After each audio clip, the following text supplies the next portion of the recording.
예, 이완영 의원입니다. 북한은 반국가 단체라고 아까 인정하셨죠?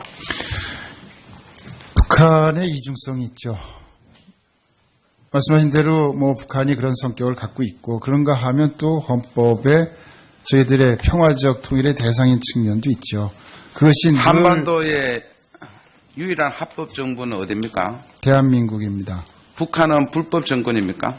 저희 국내 실정법상 그렇게 되어 있습니다. 불법 정권이 국가보안법상 맞죠? 그렇게 되어 있습니다. 불법 정권이 맞죠. 헌법상으로는 또 다른 정치적 실체, 과거 정권부터 그것이 늘 문제가 되어 왔는데요. 단적으로 죽을 자르듯이 그렇게 잘라서 질문에만 얘기하기가 답해주세요. 질문에만 답해주세요. 제가 알기로 서독도 동독 정부를 불법 규정했습니다.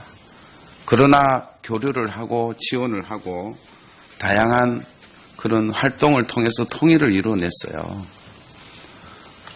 우리가 통일을 하는데 어떻게 북한을 규정하고 정의하고 통일을 하는가가 매우 중요하다는 거죠. 이 대한민국 국민이 지금 우리 청문회장에서 많이 보고 계십니다. 1948년도 12월 12일 날 공산국가도 참여한 유엔 총회에서 유일한 합법 정부로 대한민국을 인정한 사실은 아시죠? 네, 그렇습니다. 예. 그러면 당연히 북한 정권은 불법 규정을 해야죠. 맞습니까?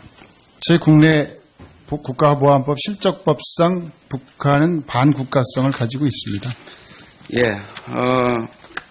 계속 지금 애매한 답변을 하고 계신다는 것은 사실 저는 우리 의원님들이 지금 공통되게 받아들이고 있어요. 잠깐 보십시오. 주시면은, 네.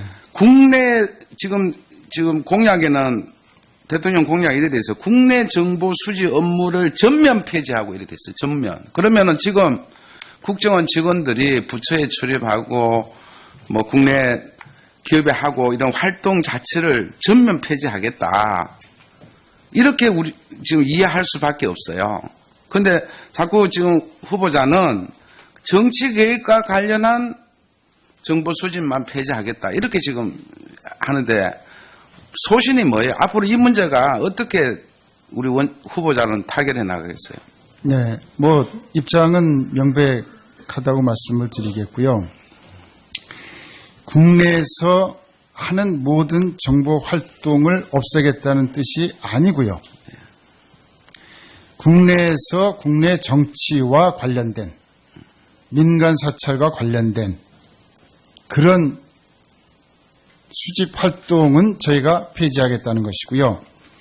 국내에서 벌어지는 여러 가지 국가 안보를 위한 활동들, 예컨대 산업방첩, 대테러, 사이버, 외사 이런 등등의 활동은 당연히 국가정보원의 직무 범위에 속하고 해야 된다고 생각합니다. 예. 국정원의 수사 기능을 폐지하는 거하고 대공 수사권을 국가경찰 산하로 옮기는 거하고 다른 얘기입니까? 국정원의 수사 기능을 폐지하는 문제하고 쉽게 말해 대공 수사권을 안 하면은 국정원의 수사 기능이 완전 폐지되는 겁니까? 후보자께서는 이번에 대선 캠프에 같이 활동을 하셨지 않습니까? 그죠? 예, 그렇습니다. 그러면 이 문재인 당시 후보의 공약 사항을 내용을 충분히 알 거 아니에요. 네, 국정원에 관한 사항. 예. 그래서 지금 정확하게 물어보는 거예요. 국정원, 워딩은 이래 돼 있어요. 국정원의 수사 기능을 폐지하고 대공 수사권은 넘긴다. 수사 기능이 그 말 아니겠습니까? 수사권을? 그러니까 대공 수사권만 안 하면 국정원의 수사 기능은 자동 폐지되는 거죠. 근데 국정원에 허용된 수사의 범위가 네. 국가보안법 예. 위반 사범에 대한 수사권이 허용되어 있죠. 법상. 그러니까 그게 국가보안법 수사가 대공 수사권이잖아요. 네, 그렇습니다. 그러니까요. 제가 물어보는 게 네. 이 따로 다른 것이냐 이렇게 돼 있기 때문에 제가 정확히 물어본다는 취지입니다. 아까 해외 정보가 이게 참 정보학의 대부 셔먼 켄트가 이런 말을 했어요. 정보는 물리적인 영토 개념이 아니라 정보 대상이 누구냐에 따라서 국내 정보냐 해외 정보냐 이렇게 구분하는 겁니다. 우리 주호영 의원께서도 글로벌 시대에 이게 해외 정보, 국내 정보가 매우 애매모호하다 이런 말씀하셨는데 이런 측면에서 국내 정보는 아예 안 하고 해외 정보만 하고 이름도 해외 정보원으로 바꾸겠다. 이 현실적으로 뭐 30여 년 국정 근무 경험을 봐서 가능한 얘기입니까? 뭐 방금 전에도 말씀을 드렸습니다만 국내에서 벌어지는 정보 활동을 다 한다는 취지는 아니죠. 다 안 하겠다는 취지는 아니죠. 국내에서도 국가 안보와 관련된 법에 허용된 활동은 당연히 해야 되는 것이죠. 그러면 해외 정보원으로 명칭 바꾸는 문제는 문제가 있지 않습니까? 명칭 자체가. 그 취지는 그만큼 과거에 저희들이 국내의 정치 활동과 관련된 정보로 인해서 부작용과 국민들의 신망을 잃었으니까 그렇게 이름까지 바꾸는 각오와 결단을 보여야 된다는 그런 취지로 이해해 주시면 좋을 것 같습니다. 뭐 북한도 자주 계셨고 통일은 언제쯤 될 것 같아요? 뭐 혹시 개인적인 전망을 해보신 적 있어요? 빨리 만들어내야 된다고 생각하고 있습니다. 예. 98년도 때 국정원 직원 580여 명이 재택근무하고 강제 퇴직시킨 인사대란 아시죠? 네. 예. 그간에 이 강제 퇴직자들이 진상 규명을 위해서 국정원에 진정도 내고 청원도 냈습니다. 그죠? 알고 계시죠? 이게 청원에 대한 국정원의 회신문입니다. 네. 이 내용을 보면은 상당히 국정원에서 좀 강압적으로 부당한 조치를 했다. 그래서 물질적, 정신적 피해를 기하들이 입었다. 이렇게 일한 직원들에 대해서도 조치를 하겠다. 이렇게 돼 있었어요. 그런데 지금까지 여러 정부를 거치면서 아직도 제대로 이 문제가 해결이 되지 않고 있습니다. 특히 그 재판에 가서는 재판에서 국정원의 그 조정안을 내는 겁니다. 이렇게 조정안을 내는데 이렇게 하는데도 지금 이분들이 제대로 구제되고 있지 않다. 아마 지금 국정원에 취임하시면 매우 같은 직원으로서 가슴 아파하실 것 같은데 이 역시도 과거 국정원의 과거사가 잘못된 거 아닌가. 그렇다면 이 문제도 직원에 관한 문제이기 때문에 바로 잡을야 되지 않겠는가 이런 견해에 대해서 원장님으로서 앞으로 이 문제에 대해서 어떻게 처리하실 각오가 있습니까? 뭐 국정원 56년사에 많은 아픔이 있습니다. 또 많은 아픔을 국민들한테 드렸고요. 개개인이 아픈 면이 있다면 하여간 그걸 치유하는 방향으로 살펴보도록 하겠습니다. 그러니까 이 문제를 적극적으로 살펴봐서 치유할 수 있는 방안을 강구하시겠다 이런 말씀이죠. 제가 정확한 그 내용을 사실은 잘 모르고 있습니다. 왜 이 문제는 다 계실 때 다 이 문제가 다 풀어졌고 다 아실 거 아니에요. 그때 그러한 과정이 있었다는 건 알지만 그 이후에 이후에 어떤 일들이 이뤄진지에 대해서는 제가 추적을 못하고 있습니다. 예. 하여튼 좀 살펴보시고 추가로 저한테 보고를 좀 해주시기 바랍니다. 네. 예. 평소에 발언했던 선 김정은 체제 보장, 후 비핵화 추진 그런 발언 하셨죠? 네. 예. 근데 지금 이 문제는 우리 유엔이나 우리 대한민국의 어떤 대북 제재라든지 이런 기조하고는 배치된다, 상치된다 이런 생각이 듭니다. 물론 이걸 민간인 신분에서 이런 얘기를 하셨는데 이 역시도 지금 원장 취임하시면 변함이 없나요? 북한의 체제 보장을 제가 이제 언급했던 거는 비핵화를 위한 방법론적 접근, 비핵화를 이뤄내는 과정 속에서 북한의 체제 보장을 우리가 해줄 수 있다. 그 취지고요. 실질적으로 또 현실적으로 북한 문제를 해결하는 데 있어서는 엊그제 보도도 다 나왔습니다만 미국의 트럼프 대통령뿐만 아니라 틸러슨 국무장관도 명백하게 그 얘기를 하고 있죠. 아니, 먼저 북한에- 핵을 버려야만 체제도 보장해줬다는 게 미국의 생각 아닙니까? 핵을 버리라는 것이 뭐 좀 더 정확히 말씀드리면 비핵화 의지를 보여라는 것이죠. 비핵화 의지를 보이면 아니 그렇지 않습니다. 비핵화 의지를 보이면 체제 보장을 해주겠다. 뭐 설명할 수 있는 기회 시간을 주시면 제가 뭐 설명을 좀 하겠습니다.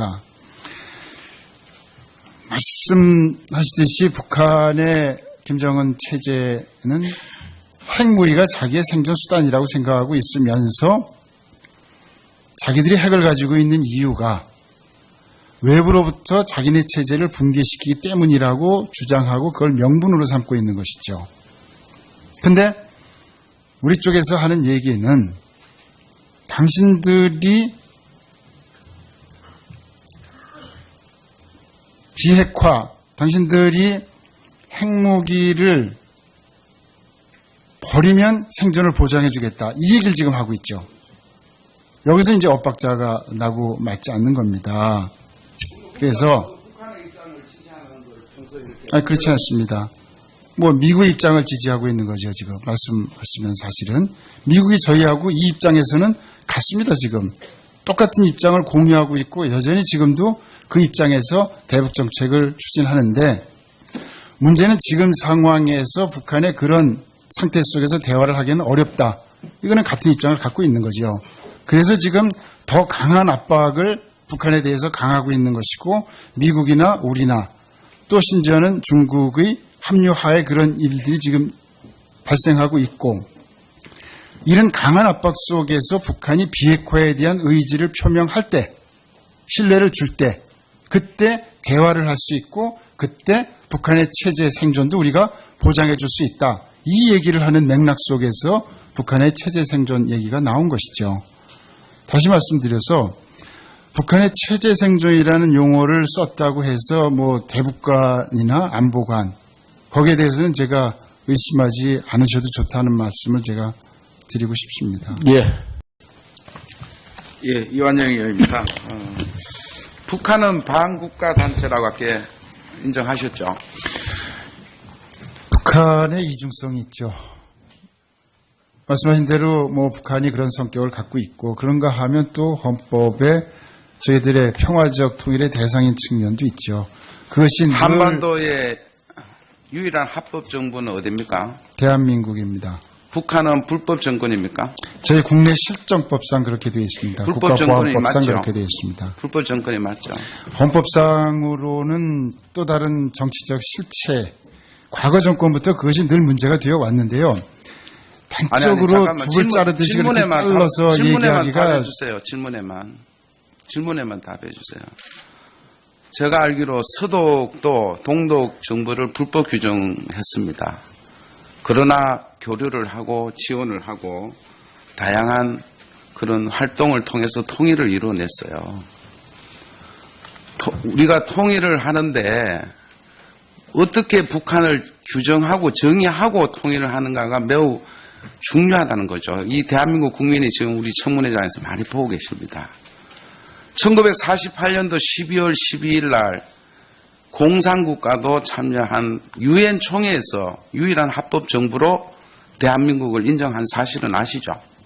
네, 그렇습니다. 예. 그러면 당연히 북한 정권은 불법 규정을 해야죠. 맞습니까? 저희 국내 국가보안법 실적법상 북한은 반국가성을 가지고 있습니다. 예. 계속 지금 애매한 답변을 하고 계신다는 것은 사실 저는 우리 의원님들이 지금 공통되게 받아들이고 있어요. 잠깐 보십시오. 주시면은 네. 국내 지금 공약에는 대통령 공약 이래 돼서 국내 정보 수집 업무를 전면 폐지하고 이래 됐어요. 전면. 그러면은 지금 국정원 직원들이 부처에 출입하고 뭐 국내 기업에 하고 이런 활동 자체를 전면 폐지하겠다. 이렇게 우리 지금 이해할 수밖에 없어요. 근데 자꾸 지금 후보자는 정치계획 국정원의 수사 기능을 폐지하는 문제하고 쉽게 말해 대공수사권을 안 하면은 국정원의 수사 기능이 완전 폐지되는 겁니까? 후보자께서는 이번에 대선 캠프에 같이 활동을 하셨지 않습니까? 그죠? 예, 그렇습니다. 그러면은 이 문재인 당시 후보의 공약 사항을 내용을 충분히 알 거 아니에요. 네, 국정원에 관한 사항. 알겠습니다. 예. 그래서 지금 정확하게 물어보는 거예요. 국정원 워딩은 이래 돼 있어요. 국정원의 수사 기능을 폐지하고 대공수사권은 넘긴다. 뭐 수사 기능이 그 말 아니겠습니까? 수사권을 그러니까 대공수사권만 안 하면 국정원의 수사 기능은 자동 폐지되는 거죠. 근데 국정원에 허용된 수사의 범위가 예. 국가보안법 예. 위반 사범에 대한 수사권이 허용돼 있죠. 법상. 그러니까 그게 국가보안법 수사가 대공수사권이잖아요. 네, 그렇습니다. 그러니까요. 제가 물어보는 게 네. 이 따로 다른 것이냐 이렇게 돼 있기 때문에 제가 정확히 물어본다는 취지입니다. 그러니까 관련한 정보 수집만 폐지하겠다 이렇게 지금 하는데 소신이 뭐예요? 앞으로 이 문제가 어떻게 우리 후보자는 타결해 나가겠어요? 네, 뭐 입장은 명백하다고 말씀을 드리겠고요. 국내에서 하는 모든 정보 활동을 없애겠다는 뜻이 아니고요. 국내에서 국내 정치와 관련된 민간 사찰과 관련된 그런 수집 활동은 저희가 폐지하겠다는 것이고요. 국내에서 벌어지는 여러 가지 국가 안보를 위한 활동들, 예컨대 산업방첩, 대테러, 사이버, 외사 이런 등등의 활동은 당연히 국가정보원의 직무 범위에 속하고 해야 된다고 생각합니다. 예. 국정원의 수사 기능을 폐지하는 거하고 대공 수사권을 국가경찰 산하로 옮기는 거하고 다른 얘기입니까? 아까 해외 정보가 이게 참 이 정보학의 대부 셔먼 켄트가 이런 말을 했어요. 정보는 물리적인 영토 개념이 아니라 정보 대상이 누구냐에 따라서 국내 정보냐 해외 정보냐 이렇게 구분하는 겁니다. 우리 주호영 의원께서도 글로벌 시대에 이게 해외 정보, 국내 정보가 매우 애매모호하다 이런 말씀하셨는데 이런 측면에서 국내 정보는 아예 안 하고 해외 정보만 하고 이름도 해외 정보원으로 바꾸겠다. 이 현실적으로 뭐 30여 년 국정 근무 경험을 봐서 가능한 얘기입니까? 뭐 방금 전에도 말씀을 드렸습니다만 국내에서 벌어지는 정보 활동을 다 한다는 취지는 아니죠. 다 안 하겠다는 취지는 아니죠. 국내에서도 국가 안보와 관련된 법에 허용된 활동은 당연히 해야 되는 것이죠. 그러면 해외 정보원으로 명칭 바꾸는 문제가 있지 않습니까? 명칭 자체가. 그 취지는 그만큼 과거에 저희들이 국내의 정치 활동과 관련된 정보를